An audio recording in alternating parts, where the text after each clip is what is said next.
ఇలా అమ్మవారి గుడి కాడికి వచ్చేసాను. నేను పొంగల్ చేసుకుంటున్నాను. ఇలా కాళికాదేవి మాతది తిరణాలండి. మీ అందరం కలిసి పొంగల్ చేసుకుంటున్నాము. ఇదిగోండి పొంగల్కి పసుపు కుంకుమ పెట్టి పొయ్యి మీద పెట్టాలి. ఇదిగోండి ఒక గ్లాస్ నీళ్ళు తీసుకున్నాను. పాలు పోస్తున్నాను. ఒక 1/2 లీటరు, ఒక 1/2 లీటర్ పాలు పోస్తున్నాను.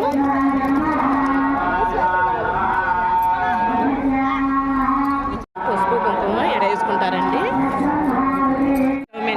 పొయ్యి మీద పెట్టానండి. ఇంకా మనం గ్యాస్ పొయ్యిలు కూడా ఉన్నాయి. గ్యాస్ పొయ్యిలు ఉన్నాయి కానీ అది 170, 180 అంటండి. అందరు పాలు ఇలా కట్టెలు తెచ్చుకొని, మన పల్లెటూరు కదా, కట్టెలు తెచ్చుకొని పొంగల్ చేసుకుంటున్నాము. చేసిందండి. ఇంకా మనం మళ్ళీ ఒకసారి చూద్దాం. బియ్యం వేసుకుందాం.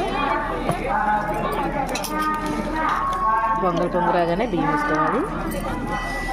రెండుగా తిప్పేస్తాము. చిన్నగా తిప్పుకున్నామండి. పొయ్యిలు సరిలేవు ఎడ.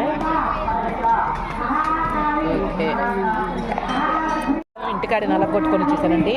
బెల్లము యాలకులు కూడా దీంట్లోనే వేసేసాను. ఉప్పు కూడా వేసేసాను దీంట్లోనే. బెల్లము యాలకులు ఉప్పు మొత్తం నలగొట్టుకొని ఇంటికాడే వచ్చేసాను. అవుతుందండి రైస్, అది ఉడకాలి, కొద్ది టైం పడుతుంది. అదిగో పొంగల్ ఇంకొకరు ఉడికితే సరిపోతుంది. అన్నం ఉడకాలి, లేకపోతే అన్నం ఉడకని బెల్లం వేస్తే రైస్ అనేది ఉడకదండి. ఇదిగో దగ్గర పడింది.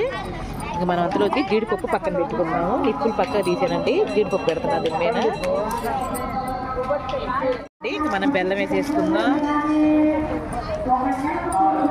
బెల్లం వేసాం కదా, చిన్నగా తిప్పుకోవాలండి. ఎందుకంటే పొయ్యిలు సరిలేవు నాకేడ. అదిగో అలా తిప్పుకుంటూ పొంగల్ రెడీ చేసుకున్నాం. ఇలా తయారు చేస్తారండి. వేపాకు వేస్తారు పైన. కొంచెం దగ్గర పడింది. పాలు ఎక్కువ పోసానండి. అందుకని కొంచెం సేపు నీరు తీయాలి. యూతులు దింపకూడదు. కొంచెం నీరు తీస్తేనే దీనికి రుచి వస్తుంది. ఇదిగో చాలా మంది చేస్తున్నారు పొంగళ్ళు అసలు.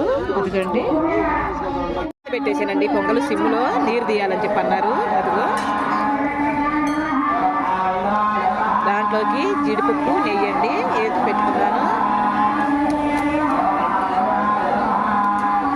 ఇదిగో జీడిపప్పు నెయ్యి వేసేసాను. ఇంకా దింపటమేనండి. ఓకేనండి, ఈ వీడియో నచ్చితే ఒక లైక్, ఒక సబ్స్క్రైబ్లు. మీరు అమ్మవారు ఇష్టమైన వాళ్ళందరూ ఒక లైక్ చేయండి. ఓకేనండి, బాయ్ అండి. రేపు మంచి వీడియోతో మేము ముందరకు వచ్చేస్తాము.